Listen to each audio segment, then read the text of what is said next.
Hello, and welcome to the Divorced Dadvocate, divorce support for dads, where we help dads create a healthy and less traumatic divorce. My name is Jude Sandoval, and I'm your host. I created this podcast and the Divorced Advocate community as a result of my own high conflict divorce, and because you as a dad deserve all the resources necessary to thrive through this challenging time. I encourage you to check out our website at thedivorcedadvocate.com, where there are resources that correspond to this episode, as well as free access to our membership community, where you will find live meetings, free workshops and courses, private discussion groups, and more. And now, on to this week's episode. Hello and welcome to the show. Thank you for tuning in again this week. For those of you that celebrate Christmas, I hope that you had a very Merry Christmas. We had a terrific one here at our house. And we're getting ready to welcome the new year. So today we're going to be talking about 10 New Year's resolutions for divorcing dads. But before we jump in, let's welcome our one new member to the Divorced Advocate community, and that is Mike. Welcome, Mike. If you're not part of the community, check it out at thedivorcedadvocate.com. And there are all kinds of resources for you from free to paid, but definitely check it out and get the help and support that you need and deserve. All right, 10 New Year's resolutions for divorced or divorcing dads. And as we know, the start of a new year brings a chance for a fresh start, an opportunity to refocus on your priorities, heal from past challenges, and build a positive future. For us divorced or divorcing dads, this time of renewal is especially powerful. It's a chance to reassess our role as a father, prioritize self-care, and create a solid foundation for the year ahead. So here are 10 New Year's resolutions, or I like to call them intentions, 10 New Year's intentions that can guide you towards growth, connection, and renewal in this new coming year of 2025. And the number one is probably the most important, is be present for your kids. Divorce can be challenging, as we know, for ourselves, but also for our children.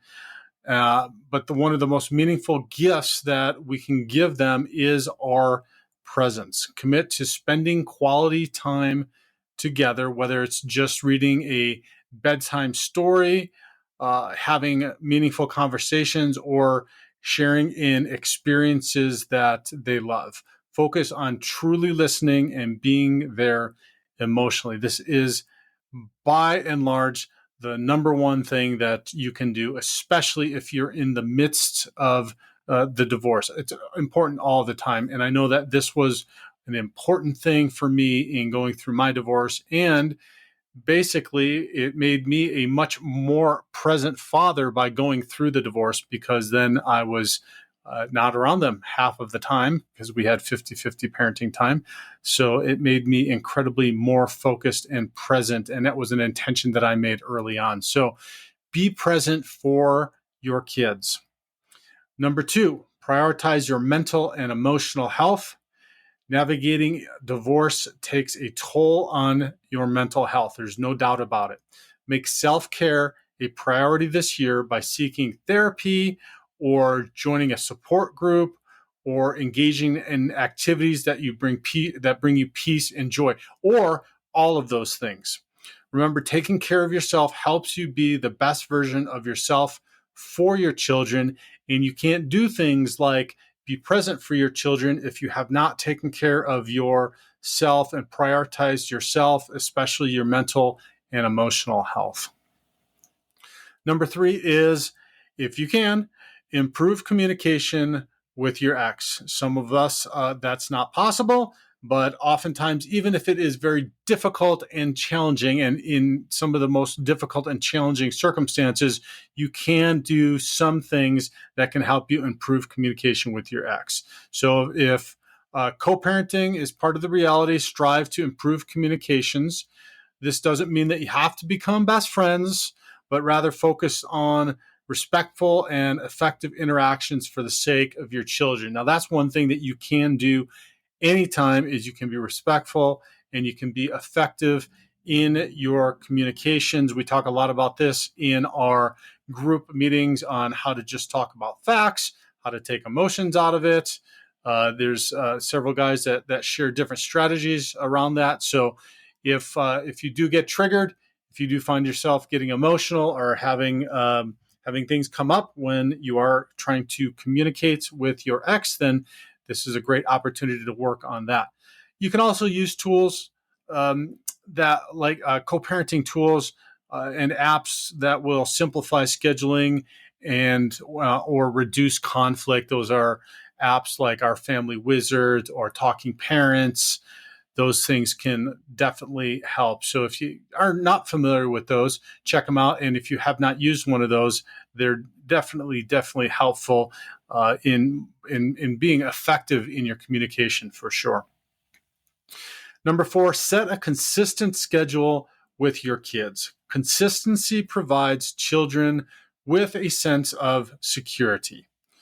Work on, and let me say that again. So consistency provides children with a sense of security. It's incredibly important.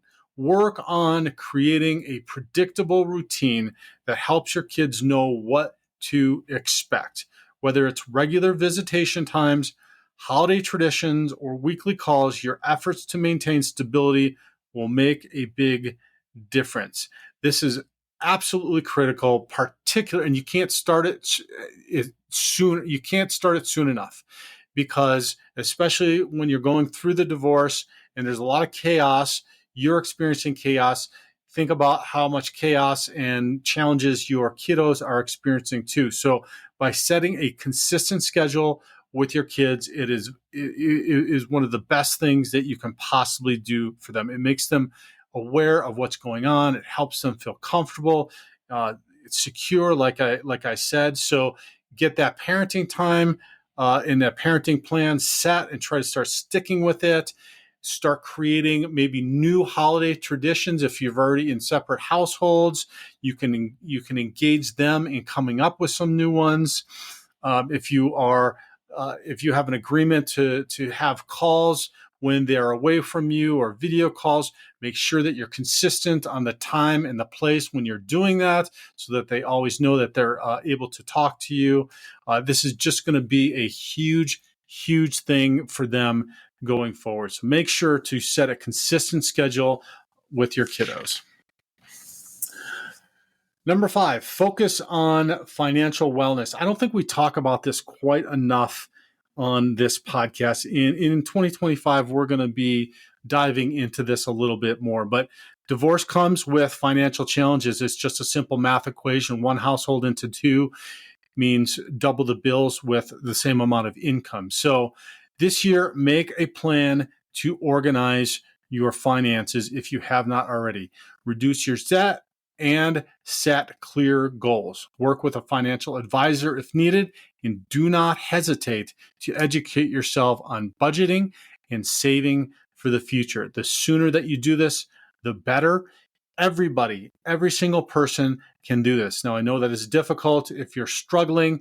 I know that it's difficult if you're going through a transition where your lifestyle is different than what you have experienced while you were married.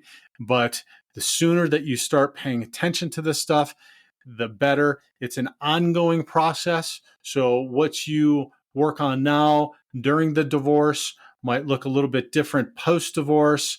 It might also change depending upon what you may be forced to have to change, whether that's a change in lifestyle or a change in jobs, etc. So focusing on that financial wellness is really, really important. That's also going to play into that mental and emotional state that you're in. If you have a good handle on your finances, because this is one of the top things. I know for me, and I know for a lot of guys that I work with and the guys that I talk to, that if your finances and you're struggling financially, that it just is a huge burden on your mind all the time. So the sooner you can get your arms wrapped around this, get your finances in order, reduce any debt, set clear goals, all of those things, the better you're going to be. It's going to help you to focus, be more present with your kiddos. Your mind's not going to be worried about what you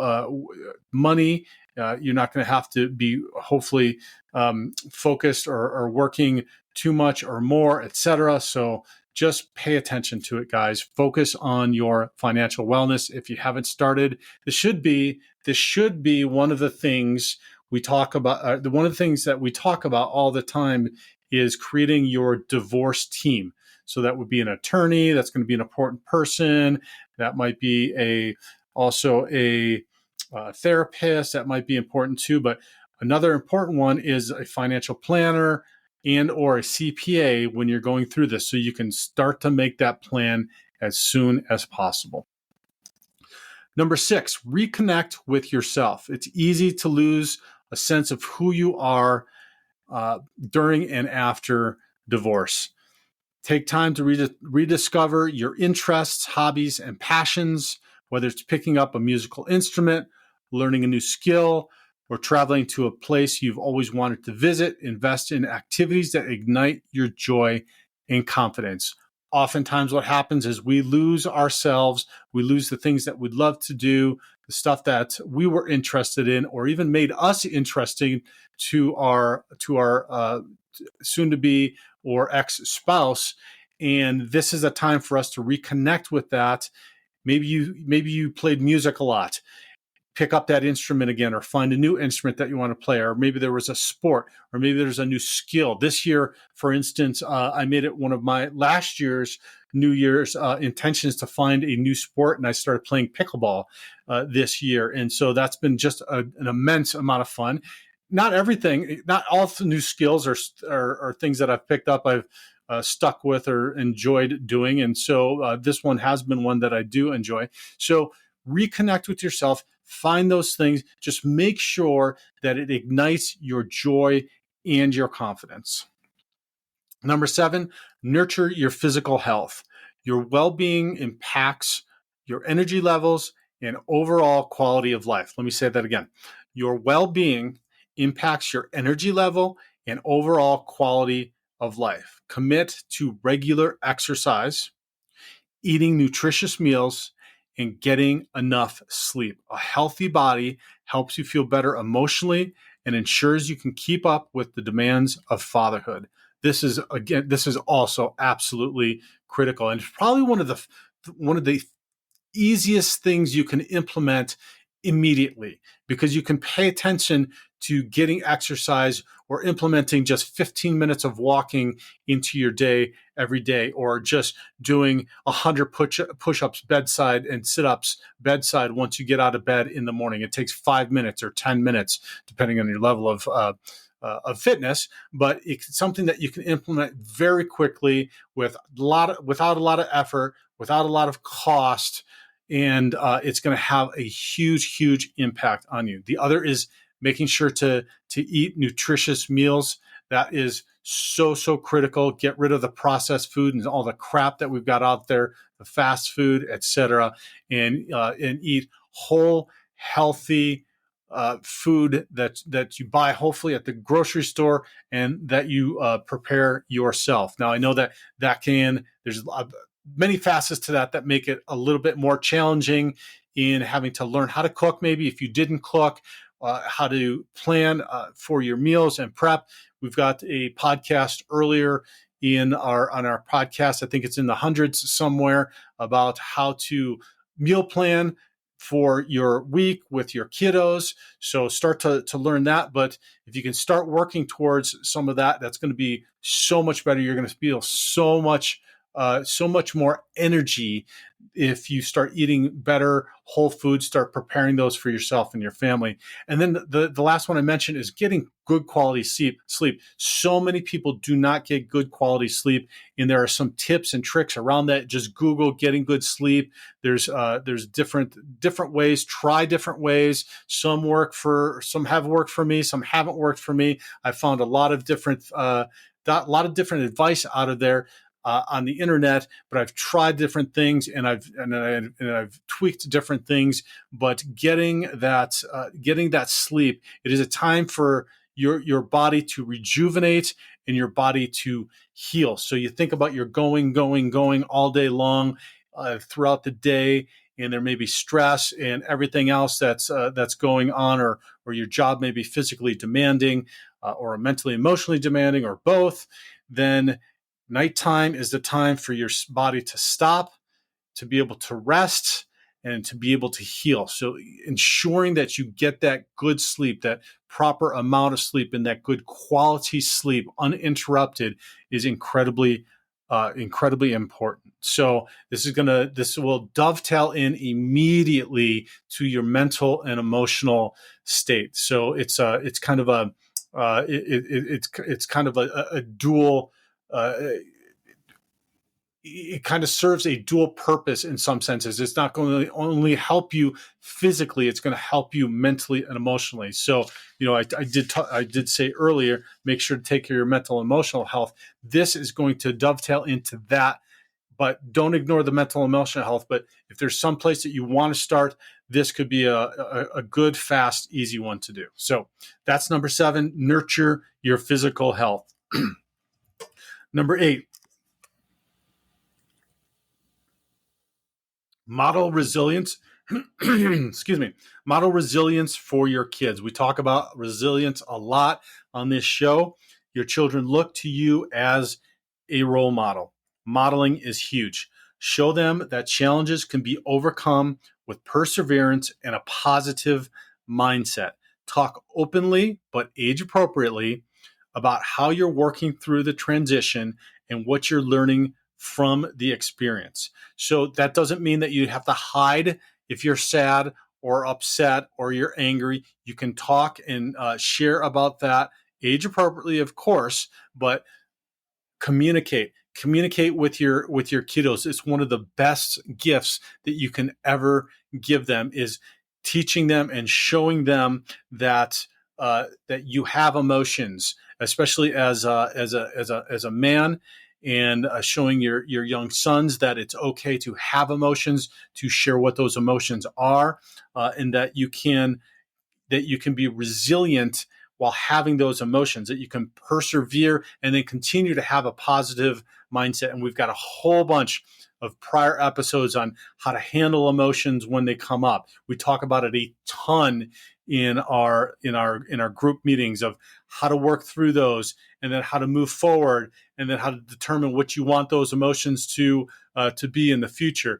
Go back and look at the Inner Matrix Systems podcast that we did with Joey Klein. Those are some amazing ones. It's an amazing program that helps you to identify what your emotions are, work through them, and then set your intention of where and what you want your emotions to be, to lead you in the direction that you want to go. So model resilience for your kids.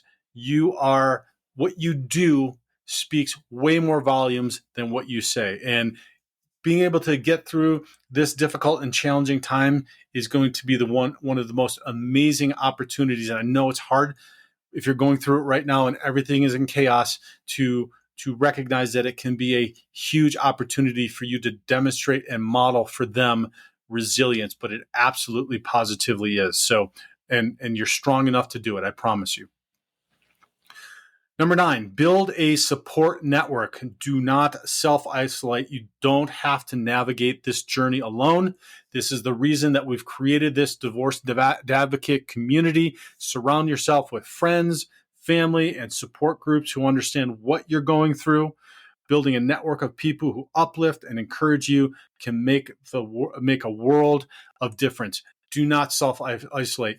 An early episode, Brian Peters, former Mr. Universe, talked about how he self-isolated, how it was a terrible thing. We tend to want to do that as guys, and it's the worst thing we can do. Get on one of our calls, become part of the community.